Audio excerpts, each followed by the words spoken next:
Welcome back to the show, everybody. Dana and I are here to talk about collecting stuff. Yeah. Collecting things. Thank you for finishing my sentence. You finished my sentences. You complete me, Dana. For those of you who get that. You complete me.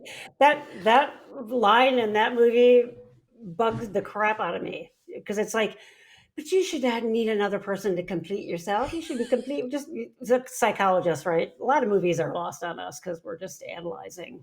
I know. It's like eye roll. Like, get a life. No, just kidding. Yeah. I mean, there was a part of me who's like a hopeless romantic who was like, oh my God, this is like the night. That's the sweetest thing I've ever heard. Yeah. And then it's like me 3 seconds later. Wait a minute. Yeah. What the hell's that about? No, anyway. But anyway, we're here to talk about collecting stuff as I'm looking around my office for stuff. Yeah. Actually, if I can move my camera a little bit, you can see my... Yes, Dina and her cute stuffies. Back there. So I think neurodivergent people are kind of known for collecting stuff, right? Yeah. And I had stuffed animals when I was a little kid. One of my, I remember when I was first researching autism, and it would talk about lining up toys. And I was like, well, I don't relate with that. And then I was like, oh, but every night I would put my stuffed animals to bed, and I'd have to make sure they were tucked in just the right way and no one was like on top of the other one, and make sure they were all happy. And I'm like, maybe that was like a version of lining things up. Yeah. Do you think? Maybe. And I couldn't get rid of old ones because I knew I was going to hurt their feelings. They were going to end up in the trash. That's a terrible thing to do. Yeah. So getting rid of things is just as hard as collecting things, I think, for us. Yeah. Yeah. I mean, it's, collecting is built upon principles of psychology. Yeah. And it's almost like we don't give humans a chance when you've got limited runs, finishing collections, right? These are all built upon principles of psychological ways of thinking. Yes. They just those people that manufacture that stuff. Funko Pop knows how to do this. I think, that make the bobbleheady things. Yeah. They really, really know how to really, really drive collection. I found out yesterday, I did not know this. I found this out from a client of mine, about Rolex watches. Oh. That you can't just go in somewhere and buy a Rolex. So apparently you go in and you tell them there's ones to kind of look at and try on, and then you talk to the jeweler, and then the jeweler lets Rolex know, and they will send various jewelers versions of different watches at various times, and then you get on this waiting list. So they'll call you when this watch that you want. If you're buying like from a jeweler, you can get secondhand ones, but then you have to worry about fakes. But as he was telling me this story, I was like, that is why they're so expensive, because I mean, they're probably very good watches, but they're creating that demand. And so like this limited edition kind of thing. Yeah. Like you said, that's a psychological principle of creating demand. If I know something is one of 20 in the world, obviously it doesn't matter if it's a used, lip balm. I love this stuff, by the way, it's got a hilarious name. What is it? If I get it. It's called cat crap. Dina, you would have lip balm that's called cat crap. This is the best lip balm ever because it doesn't dry your lips out. So anyway, I could have one of these that like was used by Gandhi or something. And so like you've seen this, right? Where there's been things in Hollywood that went up for auction, like a pair of the ruby slippers sold for like $6 million or something. That's that idea of collecting. That's one piece of it, like the rarity. And I've seen, people collect things, they don't take it out of the box and that kind of stuff. That's the version of collecting. And then there's kind of like the tchotchke, just things that make you feel good. Like I have a bunch of rocks that I've collected and some other items in this smudge pot I have across the room that I won't pick up. But one thing that's in there is that little bug thing from Moon Knight. I found this little thing that's Oh, the yeah. little, Oh, yeah, and yeah. I just love it. It just feels Yeah. good in my hand, and I love the Moon Knight series. So sometimes Yeah. we get stuff just because it feels good. We like it. Yeah. Mostly with stuffed animals, I fall prey to buying them because they're just so smooshy and I love them. So Oh, a yeah. lot of us collect stuff, and we do this thing that we sort of morphize those things, and Yeah. kind of can project feelings into them and make them sentient, which can make us collect more things. I used to collect Department 56 houses with those little Christmas Village The houses. Christmas Village houses. Yeah, Yeah. until I Mhm. had to move them all for the third time, and I was so disgusted that I had like 7 boxes of these bloody, and then I just started giving them away. I'm like, I can't do this. But I had to give them away. I had to make sure they had a home, you Yeah. know. Yeah. So there's so much that goes into collecting, and this can be a bone of contention too between couples, right? Spending too Yep. much money on these collecting things. They maybe take up too much room in the house. Where are you putting them? Where are they on Uh-huh. display? Uh-huh. Um, Oh, yeah. all kinds of things that can be Lego very. sets. Lego Oh, sets are something that I see a lot yep, of. yep, Where do we do with that? Again, like we talk a lot on the show about where I am on the spectrum, hmm the 3D map of neurodivergence. And some of it's just silly, but like I have multiple really nice lightsabers. I probably have yeah, 3 of those. yeah, My old background, I'd like, which is a lot of artwork that I've collected over the years, which is yeah. just all science fiction, based on science Science fiction fiction, yeah, yeah, exactly. things. But you know, um, I love how you're like, this is they mean something. But it's kind of like, what I feel? It's like they really take advantage of the need to close the loop. This is something that I Yeah, see with yeah, my ND folks. yeah. It's like when the loop is I love that, open, by the way. I used that with a client yesterday. I right? said, "Oh, a They friend of got to mine close the said loop. close the loop." Yeah, yeah, yeah, yeah. Like and so I think when you start a collection, you got to close the Mhm. loop. This is why those gashapons, which are the Japanese capsule toys, Yeah, you go yeah. and you get that's random. So blind packs would be something similar to this Oh, kind of yeah, idea, yeah, right? Where yeah, you don't know what's inside, you buy the box, now you have a duplicate. I mean, yep, we yep. so there's these fun things. From the 90s, my husband and I collected these Star Wars figures that Yeah. were sold at Walmart. Oh, I mean, okay. this is in the 90s, and we would Yeah. go almost daily. I can I picture the can't tell you. packaging even. I know Oh, what they would look like. Yeah, oh yeah, yeah, yeah, yeah. They're green, like depending on like what yeah, series it was, and we still yeah. have 3 plastic bins of these Wow, yeah, that are not opened. yeah, yeah. And Just hanging finally, on we them. got online. I was like, these have got to be worth so much money. Yeah. Spoiler Were alert, they? they're not. They're not. So I Because said, millions of other people have done the same thing. okay. So I was like, well, there goes my hopes and dreams for a new house. No, just kidding. Oh, But yeah, yeah, not yeah. that Star Wars Oh, was going to do God. that. But so I said, I'm opening up a pack of Ewoks Yeah, yeah. and I'm making a terrarium. And for the Oh, longest time, I had a Ewok terrarium in my office. that's awesome. See, that's what I I mean by, guess, like, these yeah. things that just make you feel good, Yeah, you it's know? just like so Yeah, fun. And people be like, what is this? And I was like, please don't remove the lid. They might get out. yeah, And yeah. I put a felt lid on the top so they could breathe, I can right? Because I breathe. wouldn't, It's sort of like me tucking in my stuffies, right? It's right. good. Or if I I had love a it. true lid, I would have like poked holes in it because I think that's Yeah, funny. I think that's like right. I'm a big attention to detail kind of gal. Yeah, yeah, yeah. But it's all that Oh, kind of I fun love stuff that.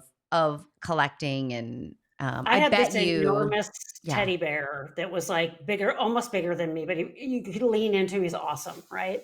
And I'd Yeah. moved him cross country and several other moves. And my landlady at the time, when she first saw it, she opened his mouth and she's like, "He doesn't have a tongue. How is he supposed to speak?" So, of course, I went and Oh, got red felt and yeah. sewed a red tongue in. So he had his Yeah. own tongue that I put in there. So there's a lot of meaning behind that. And I finally decided after another move that I had grown beyond that. Yeah. And I took him to Goodwill to donate him. And as I was driving away in my rearview mirror, this could have been like a movie of the week, right? I just see him, Jubo is the name. I see him sitting on this pile of stuff to Goodwill, and I just burst out crying. Oh It was no, like it's a like scene from, Toy and then it was Story. like Toy Story. But I came home, I told my wife, and she was so sweet about soothing me. She's like, you have to understand, you take those to Goodwill because they're going to resell it. You're going to help them out because he was in great shape. They're be able to put a good price tag on him. They do all kinds of learning for disabled people. So that's a good thing. Yep. I'm like, okay. Yep. And she's like, some little kid who would never be able to get, because it was like $100 when I bought it new. She's like, some little kid who would never be able to afford that is going to be able to have that bear. And I was like, but I needed to know that narrative. It's sort of like in Toy Story when he does donate finally to his younger cousin. He or goes to something. college, or he goes to college, right? Or But something he like that. And gives like, all the yeah, toys. I They've been living know. in an attic, but he gives all the toys to his little niece or something, To and they're Bonnie. I playing. think And Bonnie is I her name. was Yeah. a blubbering mess at the end of Oh that yeah. movie. Oh Not yeah. because I felt, because it was like, oh, thank God the toys are okay. So there really is, I think and you don't have to be neurodivergent to feel this way necessarily, but I think a lot of more neurodivergents than not will put felt over the terrarium so that Ewoks can breathe and that kind of stuff, right? It's so They're yeah. Yeah, Jung So talked about ridiculous. archetypes, and I think there's a reason why science fiction characters become larger than life Mm. and those kinds of things. Oh, We need those sort of symbols, and they can be just really personal, right? That someone else looks at and they're like plastic Ewoks in a terrarium, and hilarious. for me, I'm like, that's awesome, right? And so it really depends on the person. Yeah. I do hear a lot of people talk about uh, feeling like they have so many of them, they're caving in on them. And there's a very rare, they hardly ever broadcasted episode of Big Bang. I don't know if you know this one, where Amy and Sheldon finally opens up to Amy and takes her to the storage unit he has. And you go in the storage unit, and it's a big storage unit, and there's things perfectly organized, but there's way more stuff than they even have in their apartment. And he's got a golf ball. One of the things he has is this golf ball, and I can't even remember what the symbolism is of the golf ball. But she's like, oh, I'm so glad you opened up to me and told me you had all this stuff. And I thought, that's so genius of him. Keep it, put it in storage, put it somewhere where it's not caving in on you, as my wife says when we get too much clutter. But Amy, the neuropsychologist, is like, well, let's just have you get rid of one thing. And so he takes the golf ball and he throws it in the garbage can. And she's like, don't you feel better? And he's like, yeah. And then he runs back when she doesn't see, grabs the golf ball, and you see him just kind of throw it under the door of the storage bin so it's still in there. Yeah. And I love that episode because it's like she's trying to get him to let go of stuff when you really don't have to. Yeah. And for him, it was so adaptive to have this secret place that was just his. He knew where everything was. It was so pleasing to him that he had it so organized. And we talk on the show a lot about how can you wrap your world in normalizing who you are. And that would be a version of that. So if all that stuff in your house is driving your family members crazy, do something like that, assuming you have the money to pay for a storage unit or bins in the garage, some of those kinds of things. But organize them, put labels on them, know where all of them are, arrange them in a bin so nobody's can't breathe. I mean, as silly as that sounds, when I talk about that with clients, they're looking at me like, I can't believe a psychologist is telling me it's okay to put my stuff in a bin in a way that I know that they'll be comfortable. And this is a professional licensed psychologist telling me this. Yeah. Because I get it, right? It's okay to do that. So, And what I told my client is, you're not Delulu if you know you're Delulu. Right? That's the new, right? If you know you're Delulu, you're not Delulu. The problem is when you don't know you're delusional. Like I mean, for us, right? It's just, and that's just a funny way, I love that. and this is something good. Right. That's just something that I've said. And my client even said to me, I had a client of mine who she says, if something is out of sight, it ceased to exist in my brain. So that's created a lot of anxiety for her about what if I do store these things? And I said, I have 2 words. And she says, what? I said, label maker. And she just went, I have an excuse now to actually buy a label maker. And I was like, put as many labels on that box as you need to, so you can just read the labels and know what's in there. And then it's out of sight, out of mind, but you don't have to worry about it being lost forever. Yep. right? So this Yep. is like It's a doing therapy list. in a way, that's Yeah. understanding the neurodivergence and figuring out how to deal with that issue in neurodivergence is so important. Let's talk about, Dana, because I'm sure that there are some people out there that are like, well, what's the difference between that and hoarding? Hoarding is when it interrupts your life so much that you can't function. So you're not leaving the house, or it's creating dangerous conditions in your house. Like Yeah. it's dirty, the sanitation's a problem. People literally can't get into your house because there's nowhere to walk. And hoarding for most folks actually causes, they don't want to be that way, but they can't do anything about it. That's And it. there's a slight edge to it. I mean, you could collect enough stuff that they feel like they can't do enough about it. But if someone comes in and helps you organize, you might be like, I feel so much better. When you do that with a true hoarder, they are anxious about you organizing and throwing things away, because it's the collecting and keeping that is sort of pathologically important. And so when folks get help with it, it frees them, but they can't do it on their own. Don't you feel like we talk a lot about the difference between stemming and compulsions? Yeah. It's that fine edge, but they do sort of have an overlap. Yeah. It's that fine kind of edge. And, and It's again, for us, rather than a have to, right? I want to versus I have to. And those two things are very, very different. And even though you might have a hard time, like, okay, so here I am, I've got, three plastic bins of Star Wars character figurines from the 90s. Mm-hmm.